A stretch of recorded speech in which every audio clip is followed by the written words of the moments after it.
Well, hello. Welcome to our Crime Stoppers of North Iowa. This is our monthly visit that we have with local authorities. And today we, of course, have Police Chief, Mason City Police Department Chief Jeff Brinkley, who's joining us here. We were just, what's that? I love it when they're more than an arm length away. Yeah. And you're not running. Yeah, exactly. We just learned before we went live here that, well, Chief Brinkley likes to cook a lot, I guess. Yeah. And we're not talking just grilling. We're talking cooking, correct? Yeah. There's a difference. Too, just for the record. Yeah. Yeah. Well, what's your favorite? My body brought to you by CrossFit Chiron and my kitchen. I love it. What's your favorite thing to cook, Chief? Oh, boy. My kids would probably tell you shrimp scampi. That's kind of one of their house favorites. Sounds horrible, but yeah, go ahead. Oh, no, they love it. There's never any leftovers. Well, I got 2 teenagers in the house, too, so that's part of the reason there's no leftovers. It's more about quantity than quality some nights. And then I like doing like Thanksgiving, like that kind of stuff when we got like 8, 10, 12 different things you got to make. That's kind of fun. I like trying new stuff. I'm ready to get a smoker. I haven't gone down that road yet. I'd love to grill like you talked about, Harry, but getting a smoker is probably the next thing on my, and I know that's going to take some time. That's an art, and I have not mastered that one yet. I got to learn it. Yeah. Well, we're going to find out when the next grill out is over at Brinkley's house, and there you go. to magically stop by. Yeah, there you go. I actually this summer I'm hoping to do a shrimp boil too. I've never done one of those. I want to try that. Oh, that's nice. You ever did one of those where you dip the turkey in the oil thing? No, I never. Like 20 minutes later, you're eating one. Yeah, I've eaten one, but I've never done it myself. No, I can't get myself to do that though. I don't know why. Yeah, I'd rather get my green egg out and just do it right there. Chicken, turkey, whatever. Yeah. But now everything's about the pellet grills these days. So yeah. And right now for my schedule at work, mine might have to be with the smoker too, just because I don't always have time to sit there and wait for it. Hey, before we get into discussing a few things here, just curious, how did the Christmas thing go? You were the porch pirate stuff that you were trying to get, where everybody was sending their packages to the police department. Did that all go well? And did you have more than you thought, or what? Well, we had no expectations. So it's good to start with nothing, right? We actually ended up having 17 people ship like 39 packages here. And so we were super happy with that. One person shipped like 7 or 8. But yeah, we were really, we felt like it was a success. I think we got a lot of good feedback, and we're definitely going to do it again in 2022. People were like, hey, I would do that, and you should do that again. And so we're going to do it. We did not fill the halls and the walls and everything up with packages waiting for people to come in. And people were really good about coming to get stuff. Nothing got shipped back either. So we were pretty happy with that. Well, that's good. So when are you going to start it next year? Do you know? Like right after Thanksgiving? Yeah, we'll probably put it out before Thanksgiving. That way, if people are doing Black Friday shopping, they can automatically have stuff shipped just to us and then come and get it. So, we were a little behind the 8 ball as we kind of dreamt it up this year. But, yeah, we'll get it out just a little earlier next year. One might say, can you do that all year long? Yeah, I know. We thought about it, but it's, the logistics of having somebody here after hours, just kind of managing the whole process. Courtney Moritz, our crime victim specialist, is the one who really ran it. And she was here the whole time. But like if she were to be gone on vacation or I don't know, we thought about that, but man, that's a much bigger commitment. Well, I think, and just to kind of end this conversation on that note, a lot of people need to maybe purchase those Ring doorbells that actually have the cameras and put a camera out there somehow, some way. And I don't know, that's actually leads into my first question today. How much does that footage, how much does it, number one, help you? And can it really, can you get a conviction out of that just by video? Well, we could, I think, get a conviction on that, but it is super helpful. We had a case last week where it identified a vehicle that we wouldn't have had any information about without the Ring doorbell. Because one of the other people involved in the incident was not being cooperative with us. And so that stuff is gold. And it just puts us on the right path right away. stop wasting resources trying to figure it out and then we put out good information. And so, no, those Ring doorbells, any home surveillance system, whether you're using Blink or Nest or Ring or whoever, like all of those have been helpful to us at different points at different times. As long as you're running them, you got to make sure you turn it on when you leave home. Like some of those other things, like people be like, oh yeah, like my transmitter went down last week. Like some of them have the little brain you plug into the wall.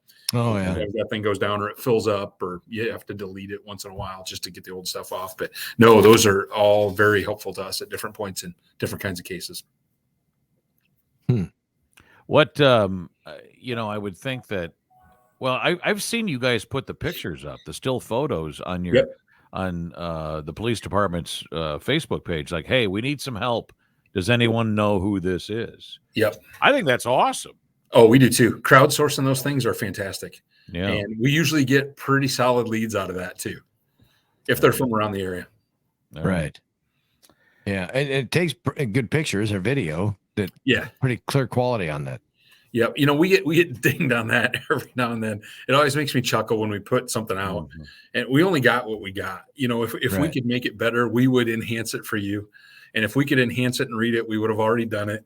Right. To answer some of those common feedback things on social media when you post some of that, like we know, like it's as good as we got, or we would have already put it together, but we do appreciate the public's help and taking a look at those and seeing if they know somebody.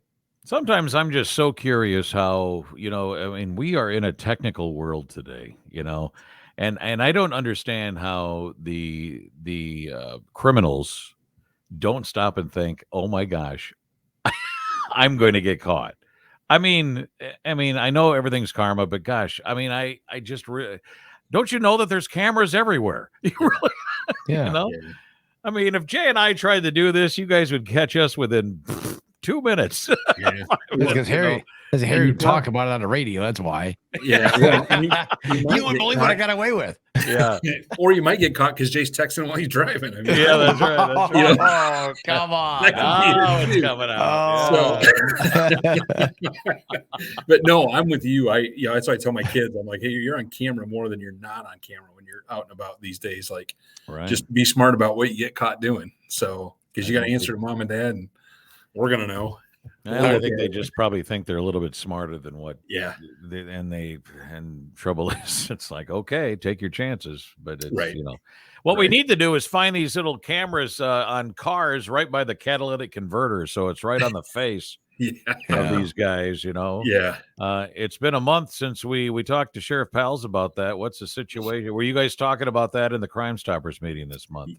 Yeah, we have. It's it seems to have slowed just a bit. I mean, we're still getting those reports, not quite at the clip that we were, I think, maybe 30, 60, 90 days ago, last fall. But and there is there's some legislation moving through the funnels right now at the State House as well, in terms of some requirements for scrap yards, precious metals vendors, those kinds of people who might be buying those, in terms of identifying who's selling them. So photo ID, vehicle description, license plate number, some of that stuff that would be useful to law enforcement on some of those cases too. So I think we're looking at the other end of the market in terms of trying to help us there as well. Okay. Wow. I can't believe how big of a business that is. Yeah. Yeah. It's turned out to be, I didn't know a lot about catalytic converters before this all started, but I didn't know all that stuff was in them until this started. I'm going to play dumb here. How easy can you actually put one that's been taken off, put it back on? I don't know. I'm not a car guy. Yeah, and we're not criminals, because they're sawing it off, right? Yeah, take a sawzall or a grinder. One would think that maybe you could weld it back on, but I don't know. That looks a little dangerous to me, I guess, too. I'm none the wiser on that one. Okay, all right. Well, I'm glad I don't feel like a dummy now. Yeah, no, I'm more of a kitchen guy, not a car guy. So, yeah. You know what? Cameras. We were talking about cameras and catching people. Are cities starting to add more cameras around? That do you not tell people, or are you open to telling people? Or there, are certain buildings, or there. You know what I mean? Yep, I think you're seeing more and more. I think governmental use of cameras and private citizen use of cameras. I think you're seeing more businesses put them up. I think a lot of what's happened the last few months and couple of years in terms of like retail theft and some of those kinds of things as well. People are just like, I want eyes on my place whenever I want to look at it, just to make sure that it's okay. And so I think you're seeing a lot more governments doing it. We've done some of it around the city. I think you're seeing private citizens do it at a increased rate now as well. And I think that's all good. I think that's it's good when people don't know when they're on camera if they're up to no good. Right. That's what would make the criminals, you think, be a little more fearful of trying something. Right. And that word gets out. Don't do it there. Right. Yeah. You just got to have, we have a camera outside. We just got to do cameras on every corner and every business all downtown and everything else. Yep.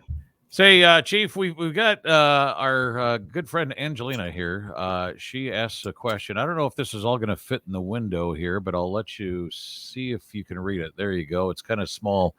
Curious, any plans on adding a mental health component to the force here locally, like someone with special training to answer those types of calls?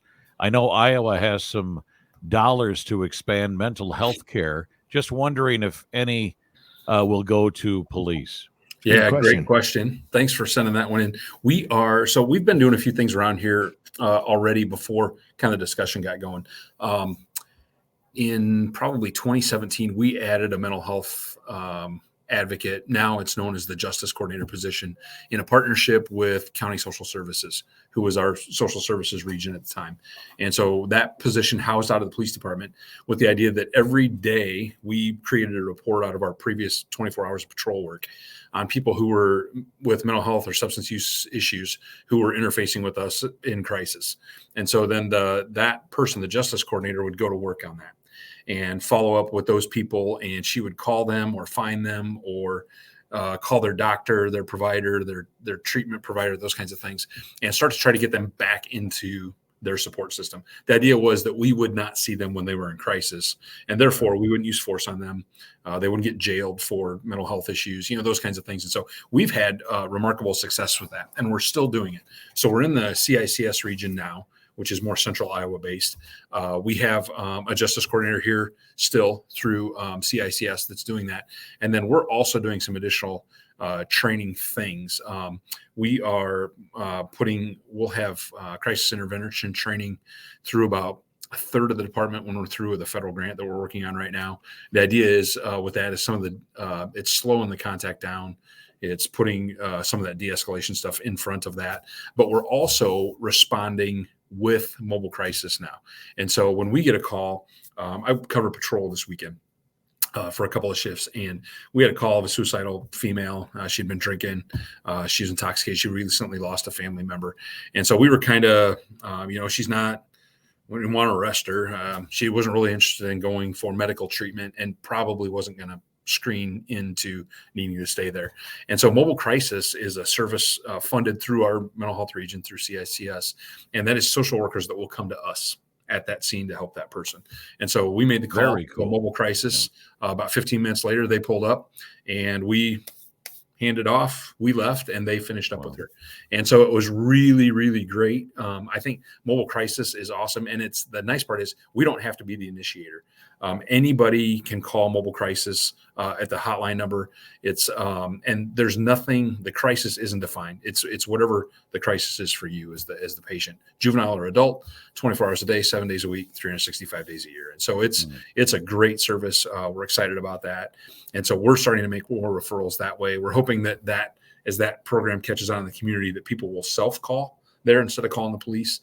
And that is the appropriate place for those calls. Now, granted, there are going to be the, actively suicidal people, sure.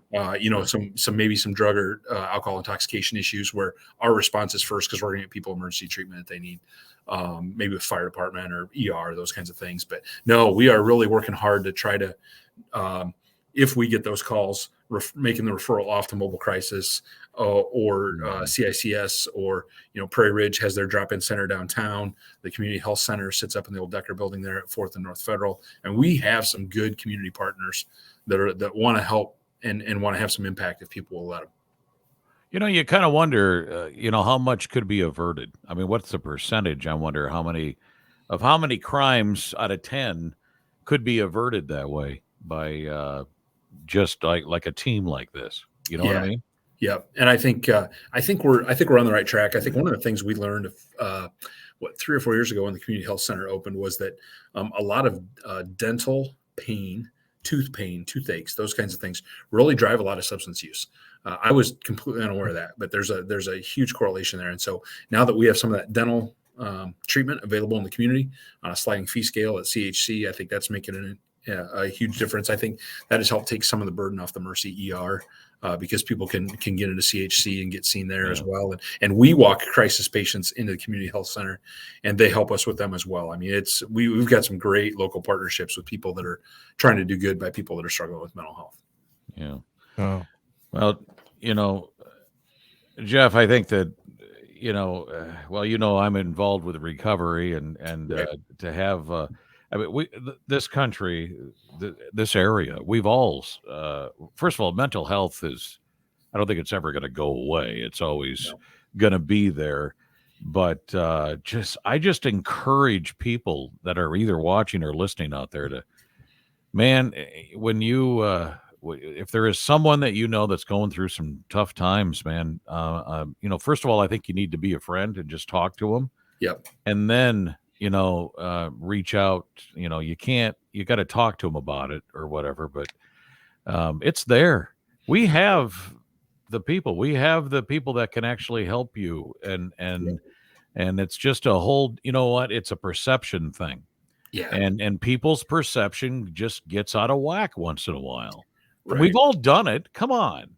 Yeah. We've all had thoughts. I mean, our actions basically turn out to be our character anyway in life. And what are you doing? What are you doing? Keep it in check. And I think there's nothing wrong with keeping your family in check, and just doing some, just some good, healthy checkups on your friends, your family. And that's a good way to start. And then you can go on from there after that. But and I think it's okay. I think, you're not going to plant a seed. I think that's what we're talking about quick here. I think you're not going to plant a seed that's not already there with somebody. I think, as we talk about suicide and suicidal ideation and suicide prevention, if they're thinking about it, you bringing it up to them is not giving them an idea they haven't already had. And so I think, we train on that in the CIT piece of being very direct about that suicidal ideation piece. And, do you have a means? Do you have a plan? When are you going to do it? And ask that. I mean, I think, if you've been around somebody like that before, they're going to be comfortable with that conversation. Right. And they're going to appreciate that you're asking, and they're going to know that you're tuned into them. I think that shows a lot of intuition, a lot of emotional intelligence in terms of trying to be that appropriate support. And they're going to pick up on that as well. So wholly second that idea. I think that is the right approach. And there is a difference between empathy and sympathy. Sympathy is not going to do these people any good. Trust me. It's not going to do them any good. Do not show sympathy, show empathy. There's a big difference, and that can help them in their step forward. Yep. Hey, I've got that 800 number too. If just to get it in here in case somebody would hear it and use it for the foundation too, for the hotline for mobile crisis is 855-581-8111. So say that again. 855-581-8111. Okay. I wish I would have put that. I didn't know we were going to talk about this today. Yeah, no, I know. But we appreciate Angie. In fact, asking a question. Yeah. She even said thanks here too. So that's great. Well, thanks, Angie, for watching. We appreciate it. And I encourage anybody that's watching this to share it also. And we do this once a month. We talk about crime in general around North Iowa. What was discussed in the meeting? Well, we've had a lot of cars drive away when people are warming them up lately. Oh, man. Things came up. And so it's interesting. We'd posted about that on our social media accounts a few weeks ago. And then the other thing that happened in the last couple of weeks is over a couple of days, we responded to like 6 or 7 calls where people didn't clean their windows off and hit stuff or drove off the road or drove in the ditch or, just And we're like, and our officers are like, they get there and they look at the glass, like you can't even see, like, or they're trying to see through that little hole, right above the defroster where they just enough room they can make the drive. And so, it's kind of like the guy that wants to hold the mattress on top of his car. Yeah, right. I got it. Same guy, right?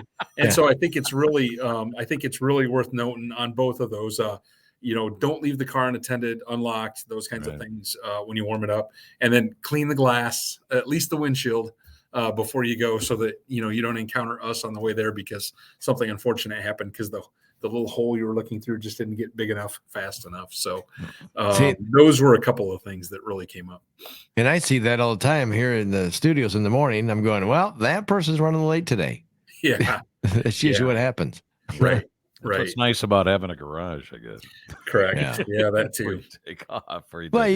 You can always put something across the way. I see they sell those things that you can lay across your windshield. Yeah. To keep that. And you can get the other thing you can buy too is I can't think of what brand it is, but you can buy the window clearing wiper fluid. Oh yeah, that doesn't refreeze when you dry. I can't think of the brand on it. It's not Rain-X, I've seen it at the auto store, but they Rain-X, you spray it on it, cleans it off, and it doesn't freeze back up like regular de-icer. Yeah. So that's kind of cool too. If you got to do it, you don't have time. That's another way. That's a $2 or $3 purchase for something that can save your life, basically. Correct. Yeah. Run that all winter, right? So exactly. Yeah. So talking about the cars that disappear. Okay, so how fast can you retrieve one? Well, sometimes it's really quick because we happen to have a car in the right spot, and there's only so many ways to get through town. We at Joe Point, sometimes we find them. Oftentimes they're gone long enough that we don't pick them up right away. But we'll find them abandoned in a parking lot at Walmart or a big retail store, or they'll get found. Like one got recovered in Sheffield that was taken, I think, from Clear Lake of the county. Right. And so it's people are using them for whatever purpose they need to go, or they run out of gas or something that happens too. Sometimes people know the person that took them. Sometimes they don't. But you just never know where they're going to surface. Sometimes they wreck them. Right. That's how we find them too, but not very often, but sometimes. Do they take nice cars or junk cars? It just depends. And, sometimes they'll take one and then take another one, so where one was stolen from, you always want to check the lot because the previous stolen might be there. That happens every now and then. So it's, most people don't just bring them back and leave them where they found them. Well, I guess it helps having a GPS on your car. It doesn't hurt. Yep. Yeah. You can buy those, you can get them. Yeah. Well, a lot of times with those key fobs, it doesn't let you get very far, and then it locks up. Yep. Yeah. That's a good move. Yeah. If you got a car like that. Yeah. And it's not like when we were kids, you had the round key and the square key. Right. For the door and one was for the ignition, right? Yeah. And they had one for the trunk. Yeah, that was for the trunk. Yeah, the door and the trunk. Yeah. I would really like to get to that point. I mean, we have the key fobs like we were talking about and stuff. I just really wish that we would all just get to that point where it only knows you. It's your car. It only knows you, and that's all you got to. I wouldn't care if we get into thumbprints and all that. Of course, that'd be kind of cold. Yeah. In the wintertime, but you know what I'm talking about? Yeah. As long as the little reader doesn't ice up, right? And then you're stuck out of your car. Yeah. That's right. Yeah. That's right. No. Okay. And then the other thing that we had a string of robberies here at the end of January. We had 3 of them. Clear Lake had one. They were hitting convenience stores and strong arming them, and we got those all charged up. And so, have a suspect in custody, waiting on some charges with that. So it was good. We had some good police work on that, based on some follow up that we did a couple of different ways, and figured out the suspect. Got a suspicious vehicle call. One of the officers rolled up and went, "Hey, this car looks just like the one in the photo I just saw," and started the conversation and broke that case open. So that worked out really well too. So nice to have that put to bed, and convenience store employees can rest easy that we're not going to have any more of those for a while. Yeah. How often does something like that happen? Is it like every year, every couple of years? I would say it's periodic. It's streaky. When you get them, you get a bunch of them, and then typically it's kind of one person or one group that's responsible for them. But it kind of hits and misses. I'd say, every 18 to 24 months, probably we get a little uptick in those, and usually charge them. And then again, you get caught doing it, or it gets out, don't do that. And, right. and it slows down. So yeah, that's usually I'd say that's a reasonable timeline. I think we talked to Sheriff Pels about this last month. I'm going to ask you the same question. Is there such a thing as citizen's arrest? Yeah, That's that's probably something we don't want to go down, I suppose. Yeah, There's a lot I of think legalities. Here's what I would just tell you. Like, I've had this conversation a lot with people that, carry a concealed weapon and those kinds of things. Like, only as a last resort would be my approach to that. I think, I talk to a lot of cops, obviously, and, like a lot of us carry off duty and those kinds of things. But like, when I'm with my family, my considerations of what I'm willing to do and the safety that could impact for me and for them changes when they're all with me. And so, it's good to talk through that. It's good to have a plan, but I think, unless people are at risk of dying or really being seriously injured or killed, like be a good witness, get us the information we need to track the person down. I mean, I don't know. But don't you get a lot of people that want to help? I mean, for the good, or there's just too many that want to help? Maybe I don't know. It's like, let us do our job, okay? Yeah, and I think as a cop, I've responded to a lot of those where somebody's gotten the bad guy held down. Like, that's cool. Like, it's not, they're just trying to stop the problem. And I totally get that. And I've been to those like shopping mall thefts or bar fights or just where somebody's really suddenly acting. Or there's a mental health issue, those kinds of things. I mean, something just happens and that situation breaks out there. But yeah, it doesn't happen a lot. But I think, people genuinely want to help and where appropriate, I think that's okay. But don't make a habit of it. Yeah, I understand. But you know what? It's just like people doing CPR. Right. People want to, I mean, we've had CPR training here, just in case, Jay goes crazy and. Right. Right. Too many cups of coffee in the morning. Yeah. You don't drink coffee. No. But that's what I'm talking about. So yeah, no, I think bystander intervention is a great thing. I think there's lots of places that you can use it.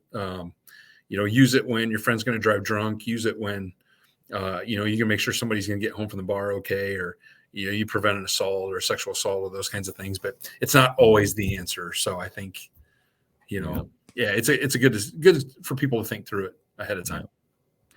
By the way, I know you said I made a comment on this a few months ago or last time we talked or whatever, and good job. The city did a great job on getting all of the construction issue that's down there by the corner of 18 or 122 and 65. You said that they had a plan. And by gosh, granted, it's one lane, and who knows how long this is going to go on. But at least we got a pretty good situation down there now on how to get through. Yeah, I think it isn't ideal, but it's better. Yeah, so I think it's going way better westbound there than I was expecting it to maybe go this winter. So I thought one lane all winter was going to turn into bumper cars, but no, it's actually gone pretty smoothly so far. Knock on wood. Let's bring this up because it kind of, I heard a little birdie told me that we're going to have a price increase on parking tickets. We did. Oh, what? You did already? Yeah. Okay. First of the year. Yeah. First of the year. Okay. Yep. Let's get into that. Yeah. So but there's a trade-off. So it's not all bad. So the part of what prompted the increase was, we've now take credit cards to pay parking tickets. We've been getting the requests for a long time, and we made a few just financial policy type things, changes at the city that allowed that to really be an option now. And so the catch is the fee side. That was going to cost us more to make that convenience available for tickets. So we had not actually had a parking ticket fee increase since 2012. I know, because I was involved in it. Oh, were you really? Oh, okay. Yeah, I paid more. Yeah, I go, what? They're more expensive now? Yeah. So what we tried to do, and I think it worked out really well, was we took the new fine to the old late ticket price of $20. And then the new late ticket price is $30. But a lot of complaint people had was, well, I can't just call you and pay the ticket. Well, now you can. Like, you call us, you give us your ticket number or your plate number off the ticket, give us a credit card number, done. And so we've started to take those. It seems to be working pretty well. And we hope that we put enough space in that gap that we can leave it before we'd have to consider going up again down the road. So, yeah, we just it was a convenience thing for customers, trying to do the right thing there and also make our operation go just a little bit smoother. So go ahead. You gonna have Venmo or PayPal? Is that a little easier? No, we won't have any of those. We're gonna go straight card. I don't Venmo Jeff Brinkley. Yeah. Well, that'd be a lot easier because then I can keep it in there and just hit, repay. Why do you have the police department on your Venmo? I think if you do that, I think the finance director's brain starts to melt when you start talking about those platforms. I'm sure. I think we got to do the credit card, but I'm not going to push it, right? Well, I'm going to shock you both on what I'm about to say here. But when I arrived here in 1985 to do radio, I was working downtown. In fact, it's I think it's an insurance building now, but it used to be. It's right next to Reflections down there. Mm-hmm. Oh yeah. And the fine back then, because we had to move our vehicles every 2 hours and all that stuff. The fine back then was $2 back in the late. Oh wow, yeah, $2. Yep, $2. Yeah. I remember writing a lot of overdue parking tickets for $5 in my career. So yeah, I believe you. There you go. I believe you. And now we're going to 20, right? Yeah. Is it $20? Yeah, okay. $20 for within the first 30 days and $30 after. Yeah. And we actually had some comparison data too in the city council memo that put this together. A lot of cities are really bumping up like snow tickets, some of those other things. We didn't do any of that, but there are some communities where it's a lot worse. So I feel like we were pretty fair in just getting to do what we needed to do to make it work. Right. Hey, talk about that snow parking downtown. That now, when odd days you park on, for the city or the parking ordinance. No, downtown's the exception. Right, yeah, that's that what applies. I want. Yeah. Shoot. But we need it cleaned off, Chief. I didn't know the first snowstorm we had. They cleaned the streets off. Yeah. But this last one, no. I wonder if it got froze on them. I don't know. It could have done, but and then sometimes that I'm not complaining. I'm just like, hey, yeah, and I'm hoping it's warming up. It all melt, right? Put on a $20 parking ticket. I mean, non-clean. Right. Yeah. Well, Chief, I know you got to go here, and I can smell the Italian food here for your lunch. So we'll be right down. Yeah. Right down, exactly. You guys be over here about 12:50. There'll probably be some leftovers. Thank you so much for joining us. Of course, we do this every month, and the information for Crimestoppers is right there, scrolling on your screen right now. For you listeners on the podcast, it's 800-383-0088 or crimestoppersnorthcentraliowa.com. So thank you, Chief, for joining us today. Thanks for helping us get the word out, and we'll keep around taking a bite out of crime. We're out to hopefully beat Joe Rogan's the amount of people. He's got 11 million. We're just short of that. Yeah, I'm sure. You're in the 10.9 million range, right? All right. Have a good day, sir. Yeah, you guys too. Thanks. We'll see you later. Thank you. Bye-bye. All right.